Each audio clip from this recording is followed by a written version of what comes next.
हर घंटे महाराष्ट्र की सियासी तस्वीर बदल रही है। मुंबई और गुवाहाटी राजनीति का केंद्र बना हुआ है, लेकिन दिल्ली के 24 अकबर रोड में भी सियासी हलचल तेज है। वजह जानकर आप चौंक जाएंगे। राजनीतिक पंडितों का मानना है कि उद्धव ठाकरे की तो बस कुर्सी जाएगी, महाराष्ट्र में शिवसेना में बगावत का असली नुकसान कांग्रेस को होगा। कैसे, आप खुद देखें।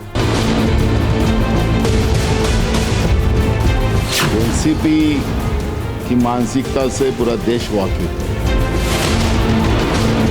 4 दिन में जो दिख रहा है, दिन में 3-4 बार बदल के लोग स्टेटमेंट दे रहे हैं। ये स्टेटमेंट देने का वक्त नहीं था, ये स्ट्रेटजी बनाने का वक्त है। हमारा टारगेट हमेशा एनसीपी रहा है, इसमें कोई दिक्कत की बात नहीं है। संजय राउत ही बोलते रहते हैं, कहीं बयान रोज सुने जाते हैं और कुछ ज्यादा बोलते हैं। क्या ये महाराष्ट्र के महासियासी संग्राम में कांग्रेस की बढ़ती बेचैनी है? क्या महाराष्ट्र से शिवसेना सरकार की विदाई पर कांग्रेस को सबसे बड़ा झटका लगेगा? क्या महाराष्ट्र में शिवसेना में जारी बगावत का असली नुकसान कांग्रेस को होगा? ये सवाल इसलिए अहम है क्योंकि महाराष्ट्र के पॉलिटिकल ड्रामे का अंत कैसे होगा, ये किसी को नहीं मालूम। उद्धव सरकार गिरेगी या बचेगी, ये वो सवाल है जो हर कोई जानना चाहता है। लेकिन संभावना जताई जा रही है कि इससे भी बड़ा सियासी संकट बाद में सामने आ सकता है। राजनीति के जानकारों का मानना है कि महाराष्ट्र में अगर सरकार गिरती है, शिवसेना टूटती है, तो उससे न सिर्फ शिवसेना कमजोर होगी, बल्कि कांग्रेस की बची कुछ राजनीतिक ताकत भी खत्म हो जाएगी।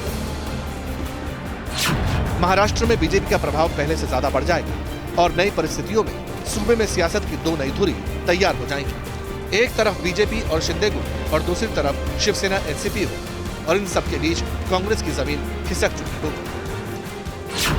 महाराष्ट्र की उठापटक पर करीब से नजर रखने वाले एक्सपर्ट भी मानते हैं कि महाराष्ट्र में अगर शिवसेना के अलावा किसी और को तगड़ा झटका महसूस होगा तो वो कांग्रेस है। छगन भुजबल जैसे नेताओं के बयान में वो झुंझलाहट साफ नजर आती है। हम लोगों के बारे में तो हम यही कहेंगे, सरकार में है आनंद है, नहीं है फिर भी जो है विरोधी पक्ष में, विरोधी दल में रहकर लड़ने की हमें बहुत अच्छी आदत है। अब छगन भुजबल की इस तलखी से कांग्रेस की घबराहट को समझिए। कांग्रेस के लिए शिवसेना के साथ जाने का फैसला कैसा भी रहा हो, लेकिन आज महाराष्ट्र ही इकलौता बड़ा राज्य है जहां सत्ता में कांग्रेस शामिल है। अब अगर महाविकास अघाड़ी सरकार गिरती है तो कांग्रेस फाइनेंशियल पावर हाउस कहे जाने वाले राज्य से एग्जीक्यूटिव कंट्रोल खो देगी। भले ही गठबंधन सरकार में वो जूनियर पार्टनर हो, लेकिन इसका प्रभाव बहुत है।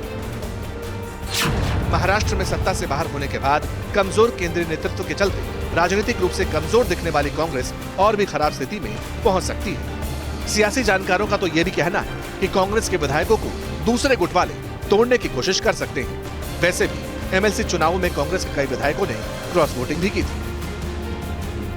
ऐसे में आकलन तो यह है कि महाविकास अघाड़ी सरकार गिरने के बाद शरद पवार ही अपनी पार्टी एनसीपी को बेहतर स्थिति में रख पाएंगे। एनसीपी कांग्रेस के कमजोर होने से बने स्पेस को कवर कर सकती है।